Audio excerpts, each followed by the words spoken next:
kadarnya. Alhamdulillah, segala puji bagi Allah Subhanahu wa taala yang telah menjadikan sebaik-baiknya ketentuan di dalam muka bagi Allah Subhanahu wa taala, dan berbila kita berdoa kepada Allah Subhanahu wa taala, apa yang ditakdirkan oleh Allah kepada kita adalah hal-hal yang kita anggap baik, walaupun tidak ada takdir Allah yang tak baik, walau mata kita memandang itu tidak baik. Tapi mudah-mudahan kita berdoa kepada Allah Subhanahu wa taala, mudah-mudahan kita pun termasuk manusia-manusia yang beriman dengan qada dan qadar Allah, sehingga kita menganggap semua apa yang takdirkan Allah berupa baik dan buruknya adalah suatu kebaikan bagi kita. Amin ya rabbal alamin. Salawat dan salam semoga tercurah haribat Nabi Muhammad Mustafa sallallahu alaihi wasallam, yang pada sore hari ini kita memperingati salah satu dari 6 aktivitas perjalanan Nabi Muhammad Mustafa sallallahu alaihi wasallam. Mudah-mudahan Allah Subhanahu wa taala menjadikan di dalam hati kita penuh pengagungan terhadap Nabi Muhammad sallallahu alaihi wasallam, penuh pengagungan dengan apa yang terjadi pada sejarah Sayyidina Maulana Muhammad sallallahu alaihi wasallam, penuh pengagungan dalam apapun yang dia syariatkan dari hukum-hukum Allah yang melewati lidah Sayyidina Maulana Muhammad sallallahu alaihi wasallam. Amin ya rabbal alamin. Ma'asyiral hadirin rahimakumullah yang kami semua hormati, sepuh-sepuh agama, ibu-ibu, bapak-bapak, hadirin wal hadirat, semuanya yang hadir di sini, mudah-mudahan Allah Subhanahu wa taala memuliakan kita kerana kita mencoba untuk memuliakan syariat Sayyidina Maulana Muhammad sallallahu alaihi wasallam. Allah Subhanahu wa taala menyatakan dzalika wa man yu'azzim sya'air Allah fa innaha min taqwal qulub. Adapun orang-orang yang mengagungkan syariat Allah, itu adalah perkara tandanya takwa di dalam hati mereka. Maka ma'asyiral hadirin rahimahullah, kembali kita menunduk kepada Allah. Semoga Allah Subhanahu wa taala menggolongkan kita termasuk manusia-manusia yang selalu mengagungkan syariat Sayyidina Maulana Muhammad sallallahu alaihi wasallam. Dengan jelas saya bersoal ini. Puasa saya ini apa saya tak pasal dia. Puasa saya tak besar kan. Ya. Oh itu lupa.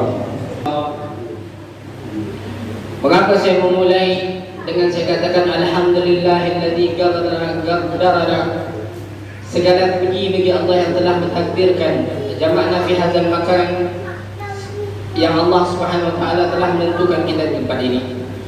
Maka saya katakan segala puji bagi Allah yang telah mentakdirkan kita. Mengapa?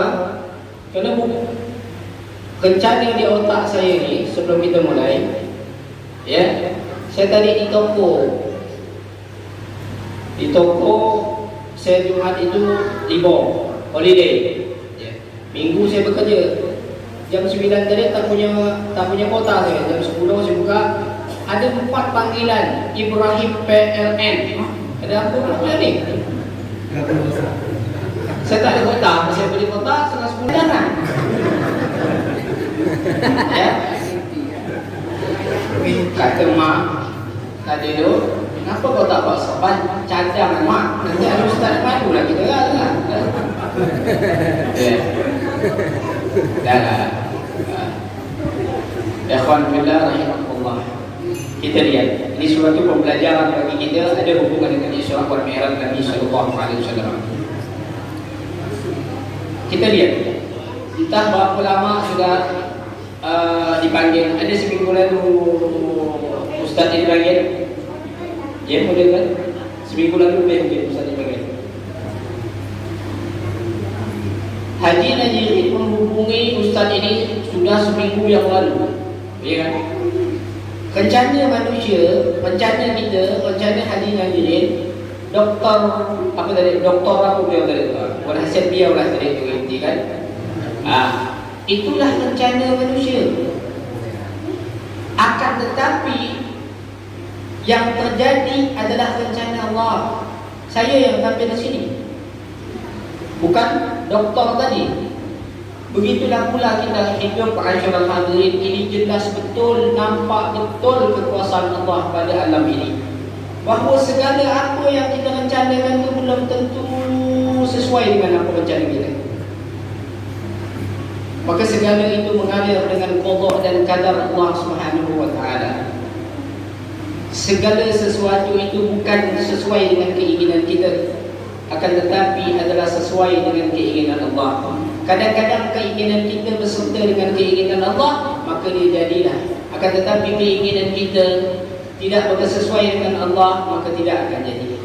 Kita pengen nak melamar si fulanah begitu cantik jelita, tapi ternyata qada dan qadar tak berjalan pada diri kita untuk menikahinya. Menikahlah kita dengan orang lain.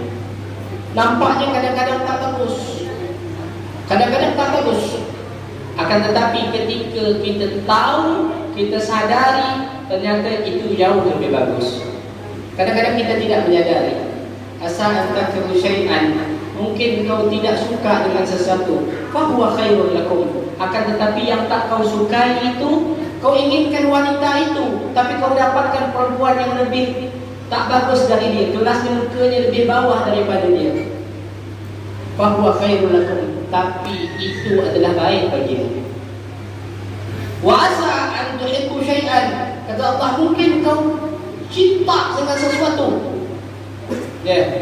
cinta dengan sesuatu luar biasa, fahuwa syarrun lakum, ternyata itu adalah keburukan bagimu. Seandainya kau dapat wanita itu, mungkin kau tak akan sanggup untuk meladeninya. Setiap hari dia minta belikan ini, habis itu pesan lagi di Shopee, tak cukup di Shopee, di Lazada, tak cukup, semua pasar online dia buat setiap hari. Kalau ada setiap acara, rela dia hutang untuk beli baju, maka berat bagimu. Maka Allah akan katakan padamu, ringan saja perempuan-perempuan, walaupun tak cantik, dia tak banyak tingkah.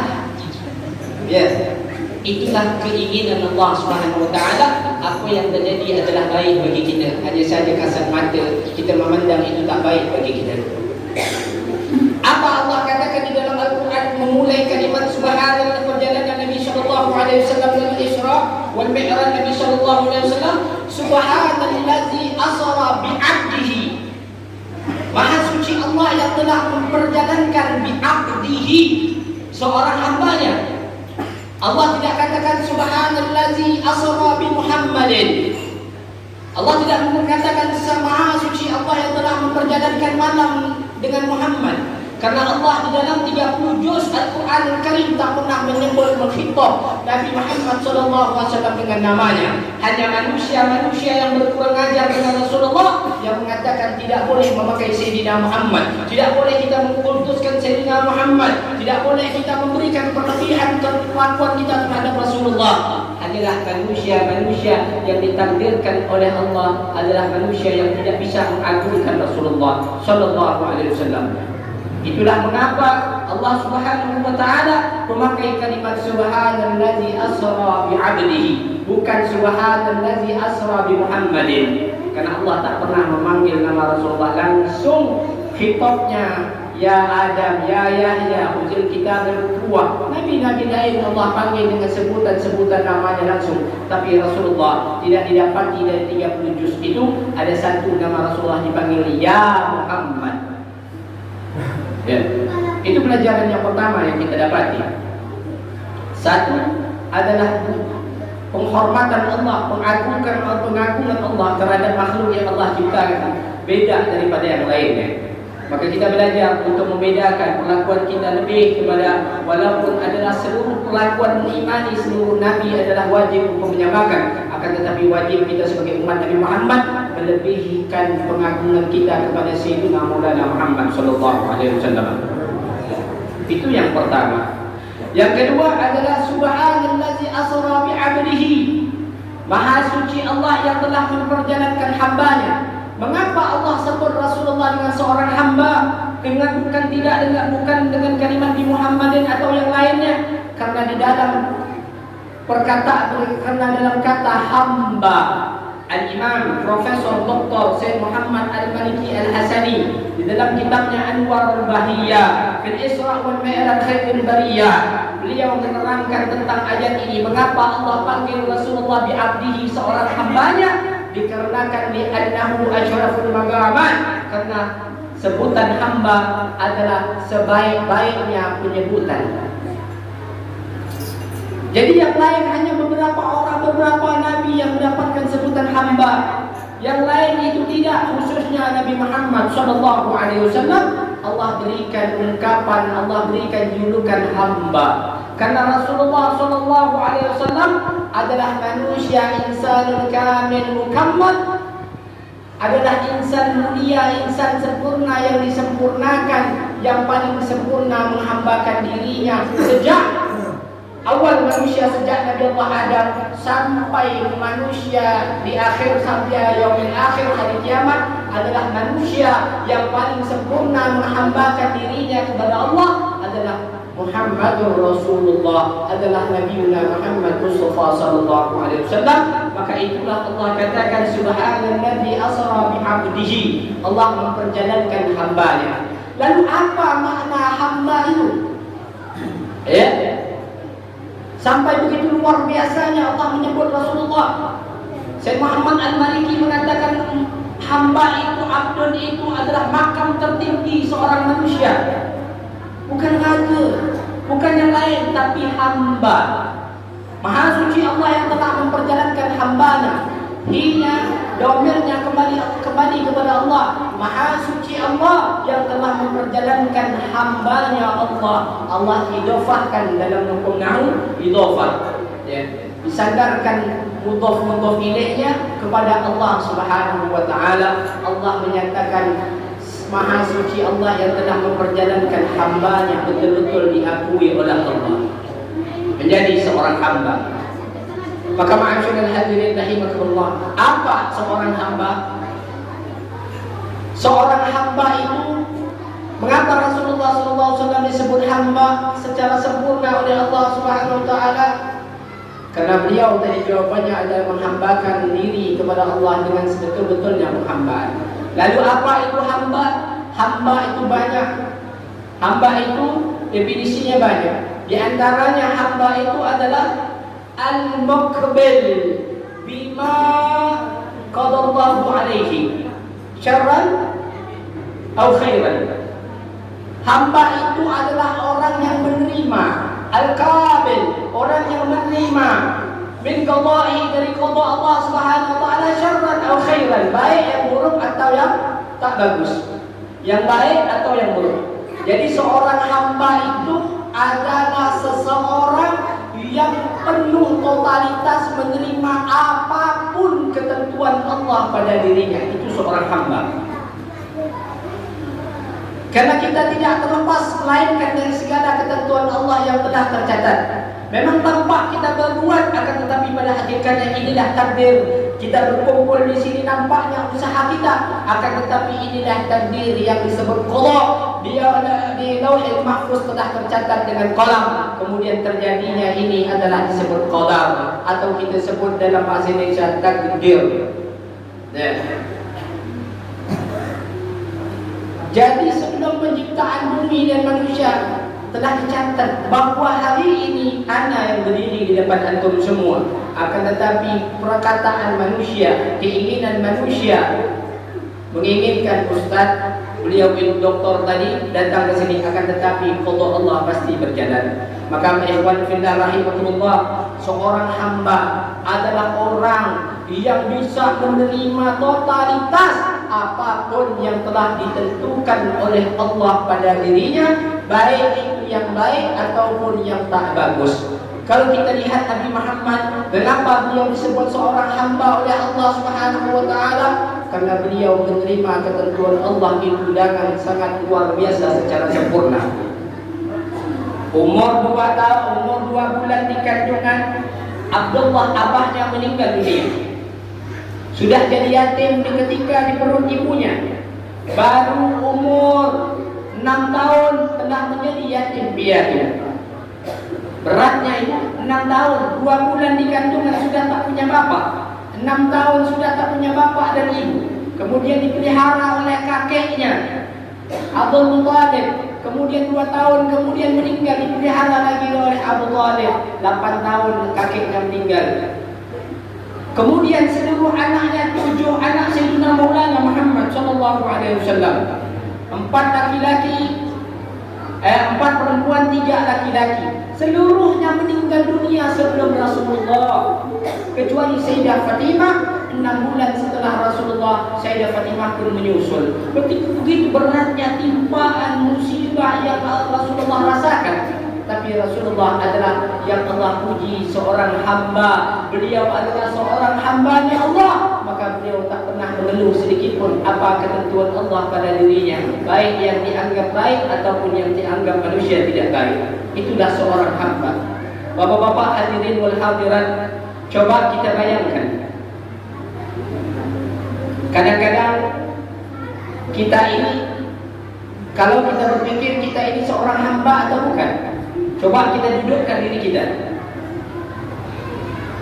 Seandainya salah seorang di antara kita mengawinkan anaknya, mengeluarkan dana totalitas 35 juta atau 50 juta, dan bahkan mungkin menjual kebun kerana tak mampu. Jual kebun, tapi tak apa-apa ibu-ibu. Jual kebun tak apa-apa demi menyelamatkan anak, tak apa. Seandainya kita sudah jual kebun untuk melaksanakan acara perkahwinan anak kita, tenda sudah siap, semua sudah siap, hari telah ditentukan, semua telah siap. Pas hari Minggu tanggal 27, hari Minggu bisa tanggal sekarang, berapa tanggal begitu. Di hari H angin pun datang, merobohkan tenda. Hari H roboh tenda.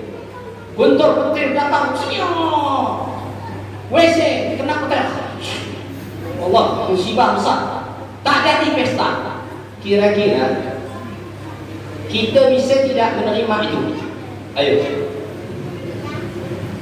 Saya ngadakan maulid misalnya, saya nghabiskan duit 10 juta atau 15 juta, saya ngadakan maulid ni, ya kan? Saya ngadakan maulid, tiba-tiba hujan, orang datang cuma 5, buntor, hotel, semua siapan orang 500, 600 orang, yang datang 5. Kira-kira sanggup tidak saya menerima itu? Mungkin saya katakan, ya Allah, apa salahku? Wah, Masya Allah, apa salahku? Misalnya, ya Allah, apa salahku? Aku ini mencoba untuk mengagungkan Rasulmu. Masya Allah, kata-kata. Mencoba untuk memuliakan Nabi-Mu, tapi mengapa kau timpakan ini seperti kepadaku? Hamba bukan kita.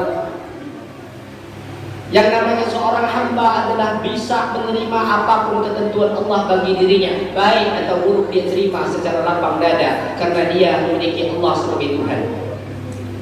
Maka ikhwan fillah rahimakumullah, kalau perkara yang baik, duit banyak, usaha lancar, anak-anak semuanya Masya Allah, sekolahnya tinggi-tinggi, semuanya bagus, dapat isteri cantik jelita, wah, lengkap yang keindahan-keindahan, nyaman itu nerimanya. Tapi buka usaha pinjam duit kau, buka lagi kau, buka lagi di usaha kafe tepi air kau misalnya, buka lagi usaha kafe tepi darat kau, buka di atas pokok kelapa kau misalnya. Semua kau, usaha kau, bini buruk, setiap nak apa-apa, setiap anak baru nak masuk kecelakaan, pokok hancur lebur hidup. Kira-kira bisa tidak kita menerima hal-hal yang seperti itu? Kalau yang baik mudah menerima, tapi yang tak bagus ini sulit untuk menerima. Maka saya sering mengatakan dalam majlis-majlis, saya katakan keberatan kita untuk berbicara tentang ma'rifatullah, keberatan kita untuk bicara hakikat. Ternyata diri kita ini untuk mengakui Allah sebagai Tuhan pun belum kedudukan kita sebagai seorang hamba yang mengakui Allah sebagai Tuhan. Kalau memang kita mengakui seorang hamba, kalau kita memang mengakui Allah sebagai Tuhan, maka niscaya apapun yang Allah berikan kepada kita, kita bisa terima. Itu seorang hamba. Jadi jangankan derajat lebih daripada itu. Ternyata kalau kita berfikir dan mengkaji lebih dalam, ternyata kita ini benar-benar mengakui Allah sebagai Tuhan. Kerana segala apa Tuhan itu adalah Allah sebagai Tuhan, maka segalanya diatur oleh Allah secara penuh totalitas. Tidak ada daya dan upaya kita menaikkan semua ketentuan dan kadar qada Allah Subhanahu wa taala. Terus kita, apakah kita bisa menerima hal yang tak terus? Belum tentu ya ikhwan fillah. Solat duha kita sudah. Solat duha tak tanggung-tanggung, khilaf antara ulama, ada 12, ada 8. Pilih yang banyak 12 supaya rezeki lancar. Sunnah membaca tiap malam. Nabi mengatakan, man qara'a surat al-waqi'ah fi kulli lailatin lam tusibhu faqran. Siapa orang yang dia membaca surat waqi'ah di mana setiap malam hari, maka tidak diterpa kemiskinan. Dia solat duha jalan 12 rakaat. Pilih yang banyak. Waqi'ah semua terjadi. Segala apa pun kerja semua adalah untuk memudahkan dia mencari rezeki. Tapi ternyata tercatat di dalam satu RT dia yang paling miskin. Ayo. Lalu kita nak mengatakan semua amalan luar rezeki, semua amalan kaya, semua telah diamalkan. Tapi tercatat di sensus penduduk dia yang paling miskin di RT itu. Dia yang paling miskin di tempat itu. Padahal segala amal perbuatan, segala dia setelah amalkan. Kemudian dia berkata dengan sekian tahun dia amalkan, 5 tahun dia mengamalkan itu. Dia berkata, ya Allah, aku sudah solat duha, aku telah membaca waqi'ah, aku telah begini dan begitu, segala amal untuk memudahkan rezekiku telah aku lakukan. Tapi mengapa aku untuk makan saja masih berhutang, ya Allah? Ya. Sekarang pertanyaannya, kita ni seorang hamba ke? Kita hamba ke minta Allah? Kita nak mencoba mengatur Allah ke Allah mengatur kita? Betul? Maka kedudukan hamba itu kedudukan paling tinggi. Lepaslah diri menerima apapun ketentuan Allah pada dirinya. Kerana kita semua ini berjalan bukan dari kehendak kita. Nampak syariatnya kita yang bergerak, kita yang segalanya. Akan tetapi itulah asal hakikatnya, qada dan qadar Allah berjalan pada diri kita. Kita ini tak lebih ma'asyiral hadirin, hanyalah sasana mayit mahsyar, banyak yang berjalan. Tak bisa mengapa kita ini. Maka itu jelas tampak di hari ini, di sore hari ini. Telah seminggu lalu haji dan yang menghubungi ustaz itu, ternyata takdir Allah saya yang berdiri depan antum.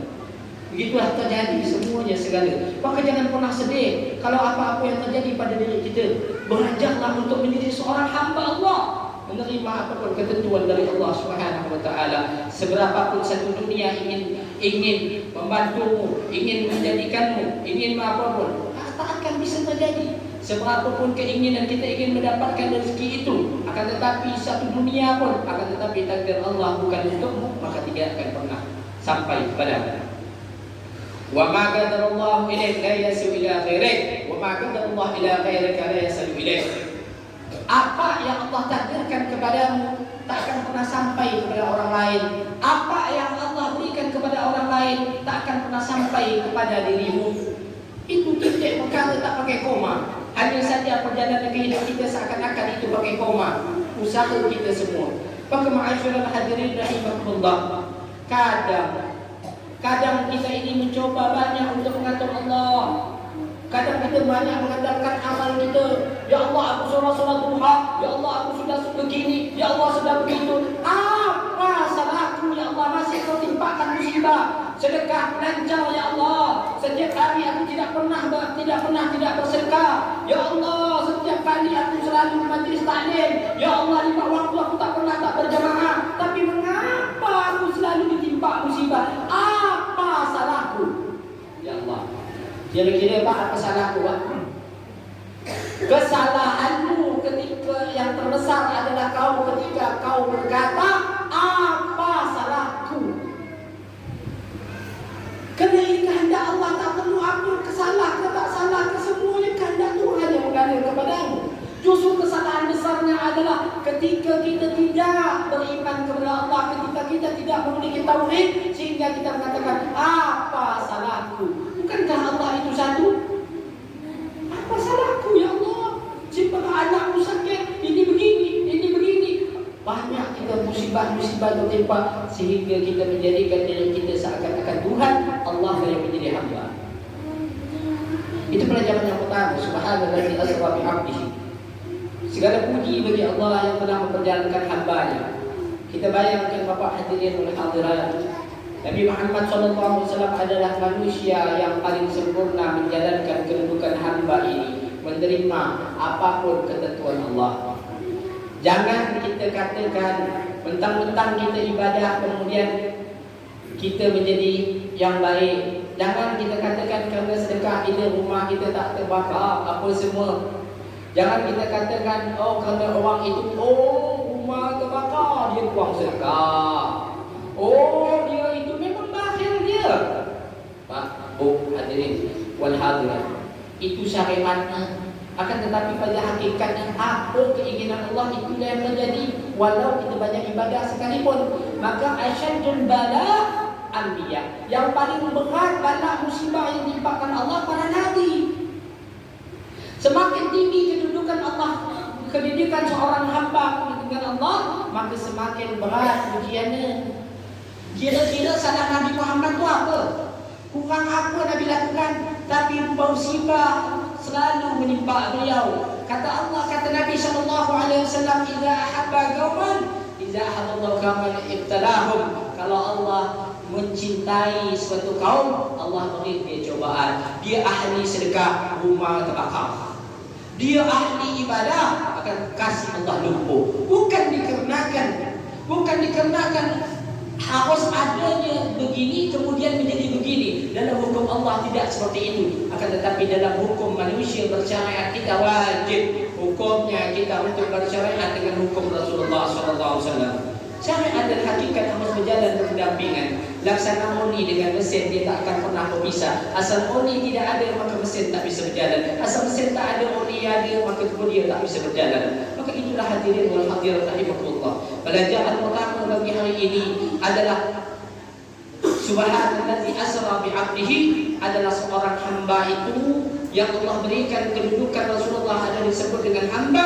Adalah belajarlah kita untuk menghambakan diri kepada Allah. Selama ini kita belum menghambakan diri kepada Allah. Kita menjadi raja atas Allah. Kita masih memerintah Allah. Kita mengatur Allah. Sampai seseorang yang ingin jodohnya diberikan oleh Allah, dia istikharah, dia begini, "Ya Allah, kalau si fulanah itu bagus ya Allah untukku ya Allah, maka takdirkan dan permudahlah aku untuk menikahi menghalalkannya ya Allah. Tapi kalau dia bukan jodohku ya Allah, tolong ya Allah, rubahlah catatanmu ya Allah." Kan dikira macam itu. Ini nak meminta Tuhan kan nak pengen nak mencari pertolongan aku yang Allah berikan yang terbaik. Maka itu ikhwan fillah, hamba Allah satu. Hamba Allah adalah seseorang yang mampu menerima apapun pemberian Allah, baik dan tidak baik. Maka kita belum menjadi hamba Allah, kita baru derajat mengakui menjadi hamba Allah. Akan tetapi perlakuan kita belum seperti hamba Allah. Itu satu. Ya. Jadi yang saya pesankan, jadilah hamba-hamba Allah. Kerana tidak ada, kita perlu menyadari ini. Tidak ada satu pun yang terjadi di muka bumi ini melainkan kehendak Allah. Baik buruknya segalanya. Maka Allah katakan di dalam hadis qudsi, "Man lam yasbir ala bala'i wa lam yaqbal ala i'da'i wa lam yashkur ala na'ma'i falyatlub rabban siwa'i." Siapa orang yang tidak bersyukur atas nikmatku, siapa yang tak bersabar atas segala timpa musibahku, musibah yang ditimpakan kepadanya, siapa orang yang tidak bisa menerima pemberianku baik yang sedikit ataupun banyak, falyatlub rabban siwa'i, maka carilah Tuhan selainku. Allah tak menyatakan dia sebagai hamba Allah. Allah suruh cari Tuhan selainnya. Maka ma'asyiral hadirin, kami ulangi, kalau kita bicara untuk dengan yang berat-berat itu terlalu berat. Akan tetapi posisi kita jangankan untuk bermakrifatullah, untuk mengakui Allah sebagai Tuhan, Allah sebagai Tuhan, itu belum kedudukan kita. Kita masih mengakui banyak Tuhan lain selain Allah. kita tidak bersyukur atas nikmat Allah, kita tak mampu menerima musibah, kita masih teriak-teriak ketika Allah beri musibah, kita masih mengadu sangat sini kalau rezeki kita sempit, kita masih berteriak sana berteriak sini ketika rezeki kita mulai kacau sedikit. Padahal 30 tahun lalu begitu banyak tanah kita beli, semua telah kita beli, tapi ketika sikit Allah kasih kita kesempitan hidup, kita meronta-ronta tak menerima hukum Allah. Barulah sakit sikit, sudah 30-40 tahun Allah kasih sihat, baru Allah coba sikit, kita selalu mengeluh dan sebagainya, seakan-akan Allah tak pernah memberi kenikmatan. Itulah makam kita sekarang. Makam kita sekarang belum mengakui Allah sebagai Tuhan, kerana kita belum bisa menerima apa yang ketentuan Allah dengan lapang dada.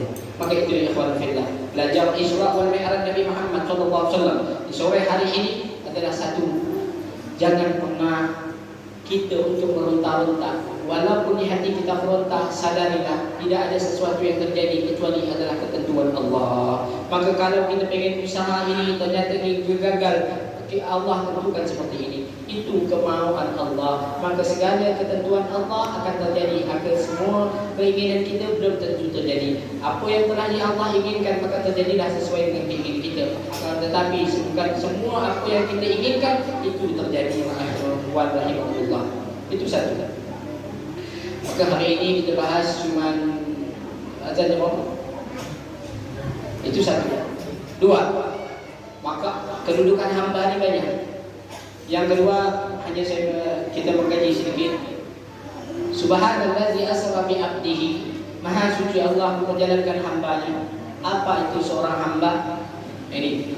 Tadi seorang hamba satu adalah manusia yang mampu menerima apapun pemberian Allah, qada Allah, takdir Allah, baik dan buruknya. Itu satu. Yang kedua, banyak makna hamba ini banyak, cuma kita bahas dua saja di sore hari ini. Yang kedua, seorang hamba tak pernah merasa dirinya lebih besar daripada yang lainnya. Seorang hamba tidak pernah merasa lebih daripada orang yang lain. Seorang hamba tidak pernah merasa lebih baik daripada yang lainnya. Itulah seorang hamba. Ikhwan fillah, ini yang lebih banyak terjadi bagi kita. Perkara yang pertama pun banyak, perkara yang kedua ni kadang-kadang orang yang beragama, orang yang belajar, orang yang kadang-kadang setiap hari ke masjid, tapi justru dialah menjadi bukan seorang hamba Allah Subhanahu wa taala. Apa? Seorang hamba tak pernah merasa diri lebih baik daripada yang lain. Sehingga Abdullah bin Mubarak ini hidup tahun 118 Hijriah, 108 tahun setelah meninggal Nabi sallallahu alaihi wasallam. Cuma jarak 100 tahun, dekat sekali kepada Rasulullah sallallahu alaihi wasallam. Beliau punya guru 4,000. Kalau kita sekarang baru kita keluar macam saya ni, kemudian keluar mengajar dan apa, kita bangga kalau murid kita banyak. Itu bukan sifat orang penuntut ilmu. Sifat penuntut ilmu bukan berbangga dengan banyak guru, tapi berbangga dengan banyaknya, bukan berbangga dengan banyaknya murid, tapi seorang penuntut ilmu adalah berbangga dengan banyaknya guru. Sehingga Abdullah bin Mubarak yang hidup 100 tahun lebih dari Nabi, jaraknya begitu dekat kepada Rasulullah. Itu beliau punya guru 4,000 orang. Tak tanggung-tanggung 4,000 orang. Hitung ya susah. Berapa lama beliau bertualang mencari guru. Beliau mengatakan su'ila anit taqwa.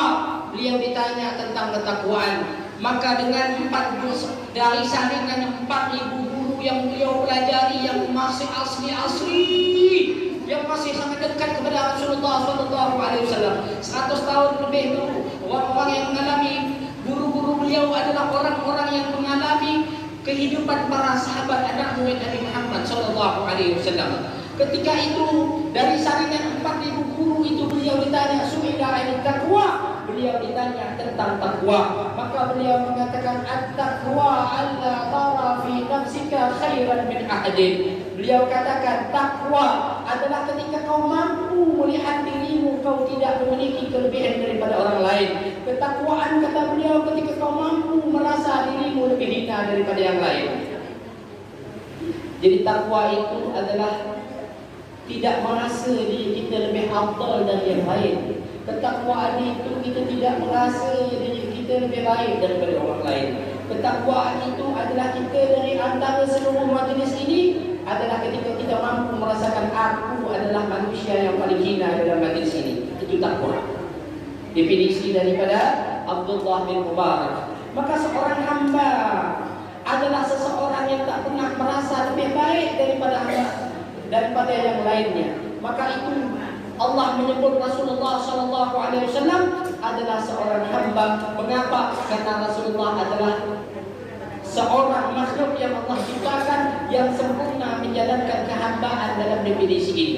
Sehingga Rasulullah SAW ketika tahun ke-8 Hijriah Nabi menguasai mutlak Mekah, itu dikuasai Rasulullah. Dulu Rasulullah kena usir. Dulu Rasulullah banyak perlakuan para kafir Quraisy dengan Rasulullah itu sangat tidak mengenakkan. Bahkan di suatu hari Uqbah bin Abi Mu'aid pernah menginjak tengkuk Nabi laksana seperti ini.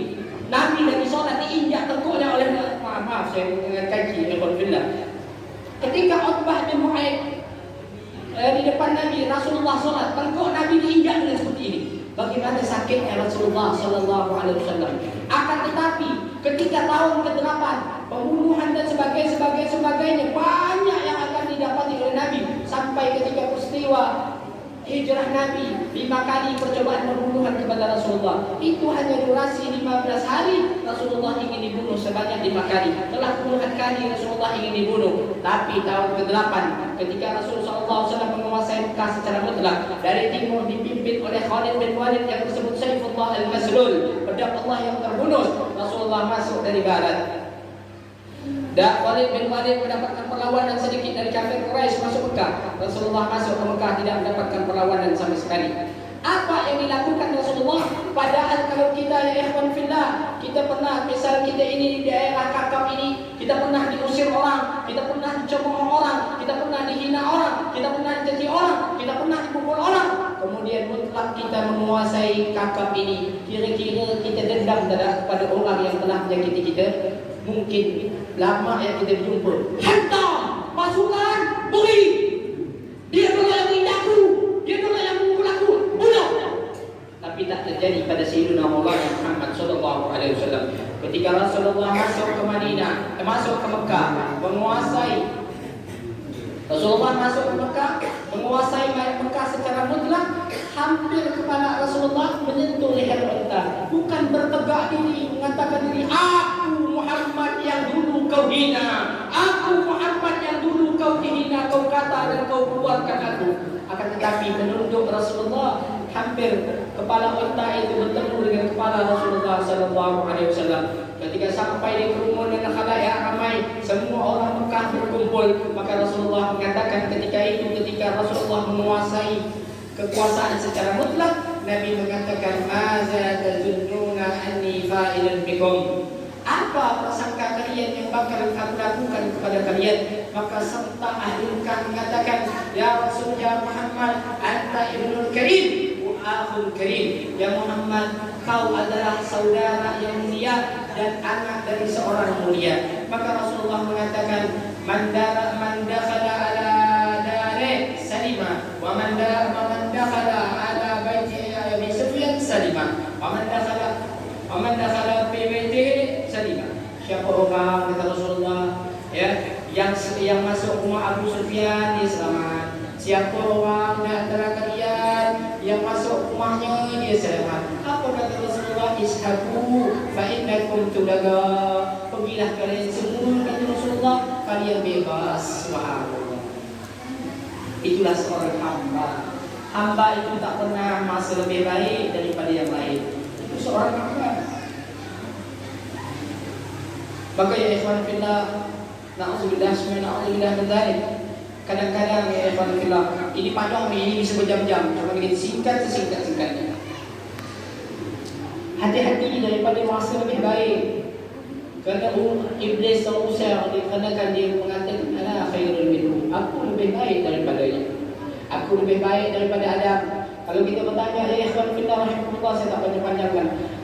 Kalau kita bertanya, ya ikhwan fillah, Iblis telah ratusan ribu tahun menyembah Allah, telah menjadi seorang yang raja daripada malaikat. Akan tetapi ketika terpatri di dalam dirinya, aku lebih baik daripada Adam, khalaqtani min nar wa khalaqtahu min tin. Aku lebih baik ya Allah. Bagaimana aku bisa sujud untuk hormat kepada Adam, sedang aku lebih baik. Kau ciptakan aku dari api, sedang Adam dari tanah. Ikhwan fillah rahimakumullah, saudara sekalian. Belajar daripada Isra wal Mi'raj dengan perkataan subhanallazi asra bi'abdihi. Hamba Allah adalah orang yang tak pernah merasa lebih baik daripada orang lain. Maka belajar kita dengan iblis, peristiwa iblis. Ketika itu iblis menjadi raja daripada malaikat. Ratusan ribu tahun telah menyembah Allah. Siapa berkata iblis tidak bertauhid kepada Allah? Coba silakan baca Al-Quran. Bahkan Al-Hallaj mengatakan, Al-Hallaj hidup tahun 310. Al-Hallaj mengatakan ma kana fi ahli sama muwahidun misla iblis. Tidak ada ahli sama itu, ahli langit itu yang lebih bertauhid daripada iblis. Jadi jangan katakan iblis itu tidak bertauhid. Iblis itu bertauhid, tapi penjalanan melazimkan tauhidnya ada yang salah. Ya. Itu Ibnu Hallaj katakan. Ya, kita lihat bagaimana iblis. Kita tak bahaslah kajian itu. Kita kaji sebentar saja. Iblis telah mencapai makam yang sangat luar biasa. Hanya terpatri di dalam iblis sekali saja, aku lebih baik diusir oleh Allah Subhanahu Wa Taala. Kalau kita berbicara kelayakan ya ikhwan fillah, iblis layak tidak sombong, merasa lebih baik daripada Adam. Ada kelayaannya. Iblis adalah makhluk yang diciptakan ratusan ribu tahun sebelum Adam. Iblis sudah beribadah ratusan ribu tahun sebelum Adam.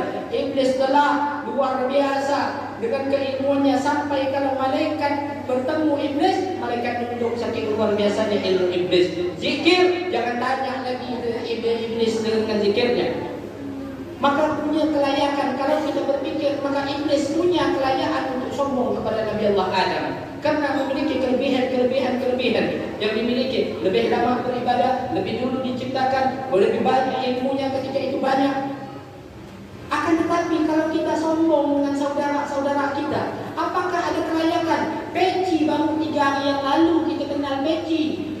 Belajar kita baru 3 lembar kita. Kita sarung baru kenal setahun yang lalu. Bertobat baru umur 50 tahun. Kemudian kita mengatakan, baru kita ke masjid, baru kita belajar, baru kita mengatakan, kita sudah mulai meremehkan tetangga kita. Kita sudah mulai memandang rendah saudara kita. Kita sudah baru kita pergi pengajian, kita sudah mulai memandang orang yang tak pengajian seakan-akan dia hina. Ya ikhwan fillah rahimakumullah. Ketika kita solat di masjid, kita solat dengan selalu Masya Allah rajin 5 waktu, kita memandang orang yang tak solat kemudian dengan mata yang sepele. Allah, orang ini nak kaki, tak ada solat-solat. Ini memang mampus makan aku sini. Allah, ya Allah. Kalaulah kesombongan itu dinamakan iblis, maka ternyata kita lebih iblis daripada iblis, kerana kita lebih sombong daripada iblis. Iblis hanya sekali mengatakan aku lebih baik daripada dia, sementara di hati kita memandang tetangga kita hina, memandang saudara kita hina, memandang orang yang ahli maksiat seakan-akan dia adalah bukan manusia. Ya ikhwan fillah rahimakumullah. Itu musibah besar. Allah mengatakan yauma la yanfa'u malun wala banun illa man atallaha biqalbin salim. Tidak akan selamat manusia nanti dengan anaknya, dengan hartanya, kecuali manusia yang selamat kepada Allah adalah kembali dengan hati yang selamat. Apa itu hati selamat? Salah satu daripada definisi hati yang selamat adalah tak pernah merasa lebih baik daripada orang lain. Ya betul, kita dapati saudara kita tidak solat, maka tidak solat itu adalah salah. Yang kita tidak sukai adalah tidak solatnya, yang bukan orangnya yang kita tidak yang kita benci. Alhamdulillah subhanahu wa ta'ala. Tidak solat itu salah, melanggar itu salah, maksiat itu salah, semua itu salah, wajib kita mengingkari. Tapi haram bagi hukum dia, bagi hukumnya, bagi hati kita mengatakan mereka remeh dan mereka adalah orang-orang yang hina. Belum tentu ketika dia bertobat mungkin dia lebih hebat daripada anda. Ketika dia bertobat mungkin dia terima tobatnya. At-ta'ib min adz-dzambi kama la dzambala. Orang yang bertobat dari dosa-dosanya, dia seakan-akan tak pernah punya dosa. Sementara kita yang sujud serakat sampai bengkak dalam kita, maka itu menjadi perkara kita lebih sombong daripada, maka kita menjadi iblis daripada iblis. Na'udzubillah, na'udzubillah min dzalik. Ya ikhwan fillah, terakhir, kadang-kadang kita mentang-mentang kita datang ke masjid, bulan puasa ni banyak saudara-saudara kita tak pernah mengunjungi masjid, banyak saudara-saudara kita baru nampak muka di bulan puasa. Kemudian hati kita berkata, alah, paling orang-orang ni cuman puasa ya no. Maka anda memang ahli ibadah, tapi anda lebih iblis daripada iblis. Ya ikhwan fillah, ini yang hati-hati. Ini yang hati-hati. Apa kita berdiri di depan antum-antum semua ini, itu sangat berat, luar biasa. Maka ada macam mana orang menceramah, macam mana itu ada rukun dan syaratnya, bukan sembarang-sembarang. Ikhwan fillah, ikhwan fillah rahimakumullah. Maka satu terakhir saya sampaikan, ini terdapat di juz 26 surat Al-Fatah, tafsiran dari Jalalain, ya, sarah dari Jalalain, tafsir Al-Quran. Di situ juz 26. Kalau antum tidak percaya, lihat sendiri, ada terjemahan, aplikasi ada, semuanya ada. Di situ dikatakan Muhammadur Rasulullah walladzina ma'ahu asyidda'u 'alal kuffari rahimahu bainahum tarahum ruk'an sujadan yabtaquna fadlan min Allah simahum, di wajah mereka tampak min asaris sujud, dari bekas sujud. Sekarang saya tanya ikhwan fillah, apakah tanda maaf ikhwan fillah subhanallah, ikhwan fillah rahmatullah, saya minta maaf sudah ampun sebelum menyampaikan ini. Apakah tanda sujud itu yang dikatakan di dalam surah Al-Fatah itu adalah titik 3? Kemudian yang kening macam lohan itu? Ternyata tidak. Saya baru menemukan itu beberapa tahun yang lalu. Saya dapati ternyata hadis itu, hadis tentang itu saya dapati hanya mungkin baru 5 bulan yang lalu. Ketika kita membuka tafsir Sawi, sarah dari Jalalain, ternyata kita mungkin menganggap bahawa bekas sujud yang dipuji Allah di dalam surat itu adalah titik 3 dan sebagainya. Ternyata Nabi Muhammad SAW mengatakan, Inni la'abghadu wa akrahu iza ra'aitu min ahadin asaran min sujudi. Aku benci, aku murka, kata Rasulullah, apabila aku memandang seseorang ada titik-titik bekas sujudnya, aku murka. Ternyata bukan itu tanda sujud, dan bahkan Nabi murka dengan tanda-tanda ini. Mengapa Nabi murka? Karena dengan tanda ini membuat kita lebih sombong dari seakan-akan kita lebih baik daripada yang lain.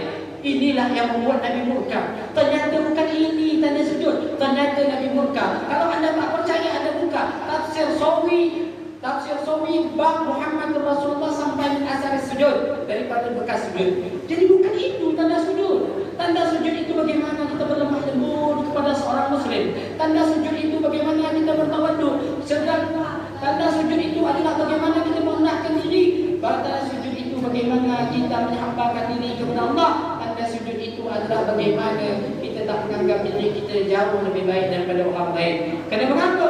Sujud mengajarkan kita kepala kita yang di atas. Ikhwan fillah, kalau kaki kita dipegang orang, ditepuk orang, kita tak marah. Tapi kalau kepala kita dipegang orang, ada yang terima? Tapi di dalam sujud Allah ajarkan kepala yang begitu kita muliakan, kita letakkan sejajar dengan kaki. Untuk apa Allah mengajarkan kita? Agar kita tidak membesarkan diri, agar kita tak menganggap orang lain itu remeh. Maka tanda sujud itulah tanda sujud ketika kita tak merasa lebih baik dari orang. Tanda sujud adalah ketika kita merasa tenang kehidupan menerima pemberian Allah. Bukan tanda sujud itu adalah bentuk dan apa yang ada tanda Tuhan tumbuh-tumbuh pada di dalam kepala kita. Karena Rasulullah bukan memuji orang seperti itu, tapi disitulah Rasulullah murka kepada orang yang membuat bekas sujud. Baru sebulan bertobat, hitam 3 butir ini dimurkai oleh Allah. Mohon maaf kalau yang ada tanda bekas ada sujud ya. Mohon maaf, maka saya kata mohon maaf. Ada seseorang yang berapa ada negara 6 menit. Okey. 3 menit macam mana nak nyampai kepada hasil? Ya. Nabi SAW, Pak Bu hadirin dan hadirat, tengok foto-foto ulama besar, mereka ahli sujud semuanya. Tidak ada satu pun bekas titik. Oleh anda teliti, beli foto-foto ulama yang hebat top yang aksariannya sujud terus. Tak tidur malam sujud terus. Ada titik. Kita baru 9 tahun, titik tidur.